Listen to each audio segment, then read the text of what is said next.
కరీంనగర్ జిల్లాలో అక్రమంగా తరలిస్తున్న 48 గోవులను రక్షించి గోశాలకు తరలించారు పోలీసులు.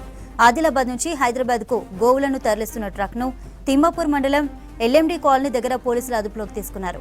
ట్రక్లో తొక్కేసలాటకు గురై 4 గోవులు మృతి చెందగా మిగతా 44 గోవులను గోశాలకు సురక్షితంగా తరలించారు.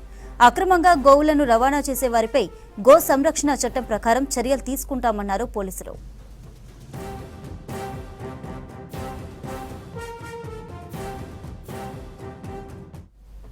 కరీంనగర్ జిల్లాలో అక్రమంగా తరలిస్తున్న 48 గోవులను రక్షించి గోశాలకు తరలించారు పోలీసులు. ఆదిలాబాద్ నుంచి హైదరాబాద్కు గోవులను తరలిస్తున్న ట్రక్ను తిమ్మాపూర్ మండలం ఎల్ఎండి కాలనీ దగ్గర పోలీసులు అదుపులోకి తీసుకున్నారు. ట్రక్లో తొక్కిసలాటకు గురై 4 గోవులు మృతి చెందగా మిగతా 44 గోవులను గోశాలకు సురక్షితంగా తరలించారు. అక్రమంగా గోవులను రవాణా చేసే వారిపై గో సంరక్షణ చట్టం ప్రకారం చర్యలు తీసుకుంటామన్నారు పోలీసులు.